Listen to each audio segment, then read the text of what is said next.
दिल्ली चलो किसान आंदोलन का ये 35वां दिन है।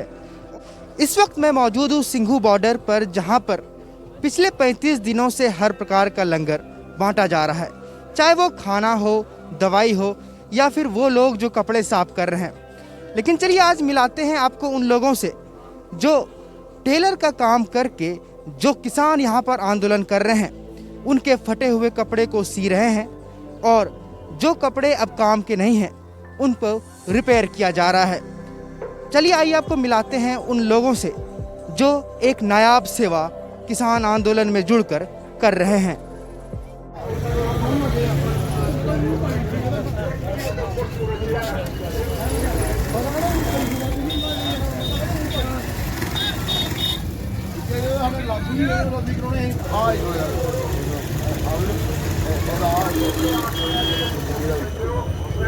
हमारा नाम कुलदीप कौर है और 3 दिन से हम यहाँ काम कर रहे हैं।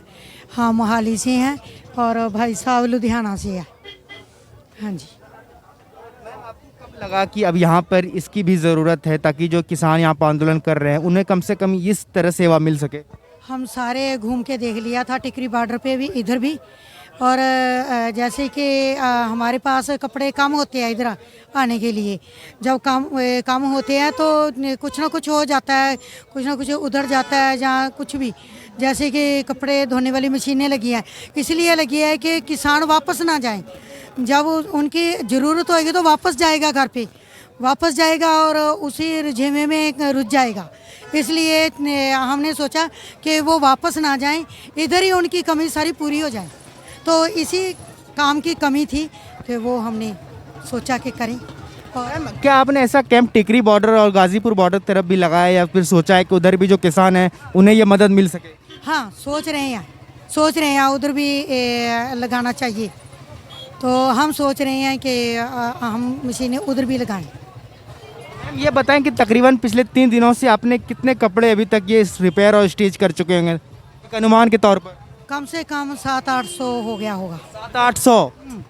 बिल्कुल ज़्यादा ही हो गया होगा, गिनती तो नहीं है लेकिन बहुत ज़्यादा हो गया होगा। 200-250 तो सुबह के आज ही कर दिया हमने, अभी देखो दोपहर हुई है। ज़्यादातर कैसे कपड़े आ रहे हैं? शायद जैकेट आ रहे हैं या जैकेट ज़्यादा आ रहे हैं, बैग आ रहे हैं और कुर्ते पजामे, पग्गों की सीन लगाने के लिए तो सारा आ रहा है। मैम आप अपने गांव में, पिंड में भी क्या यही काम करते हैं या कुछ आप लोग भी किसान ही हैं जो? हमारा बुटीक है जी मोहाली में, और उधर भी काम, उधर मेरे कारीगर रखे हुए हैं। मैं कभी हाथ से काम नहीं किया था लेकिन मुझे अंदर की चाहना थी कि भैया हम भी कुछ सेवा करें। इधर कोई किसी लगे है, कोई काम करने लगा है, लेकिन हमें भी था कि हम भी सेवा करें। जी हर एक चीज़ यहाँ पे, जहाँ पे आदमी रहते हैं, हर एक चीज़ ज़रूरी हो जाती है। अगर आदमी है तो खाना भी ज़रूरी है, कपड़ा भी ज़रूरी है, और कपड़ा है तो उसको धोना भी ज़रूरी है। तो उसके हिसाब से हर एक चीज़ यहाँ पे चाहिए। तो जिस चीज़ की कमी हमारे को लगी हमने वो किया। अभी ये जो जहाँ पे हम बैठे हैं, तो ये हमारे को गुरसिख सेवा सोसाइटी USA और UK की है। ये इनसे हमारी बात हुई थी। इनका एक यानी कि मेंबर है, वो हमारे पास आया था। तो वो वैसे ही बोल रहा था, क्योंकि हम एक हफ़्ता पहले यहाँ पे आए थे वैसे घूमने के लिए, तब हम भी पिकनिक मना के गए हैं। लेकिन जाते समय एक चीज़ का सर्वे करके थे, बहुत से लोगों के कुछ कपड़े फटे हुए थे यहाँ पे। तो उनसे पूछा यार ये कैसे हो गया? कोई बोलता है ट्राली से उतरते समय यानी कि फट गया, कोई किसी जगह में स्कूटर में जाते जाते फंस जाता है, कोई इधर से जाता है ना, साथ में स्कूटर की भी ट्रैफिक है, मोटरसाइकिल भी जाते हैं, आपको मालूम है, गाड़ियों की है। तो उसको सोच के हमने सोचा था कि देख के भी यार हाँ इधर मशीन की ज़रूरत है, क्योंकि हमने उस टाइम पे इधर कोई टेलर देखा ही नहीं है। तो जब ये सोसाइटी का मेंबर मेरे पास आया तो मैंने यार उसको बोला भी हम भी जाने के लिए तैयार है, अगर हो सके तो पॉसिबल है तो हमारी मशीनें वहाँ पे अगर लग जाएं। तो उन लोगों ने जो हमारे को टेंट की इंस्टॉलमेंट करके दिया, यहाँ पे पूरा सेटअप किया, इलेक्ट्रिक पावर दी है।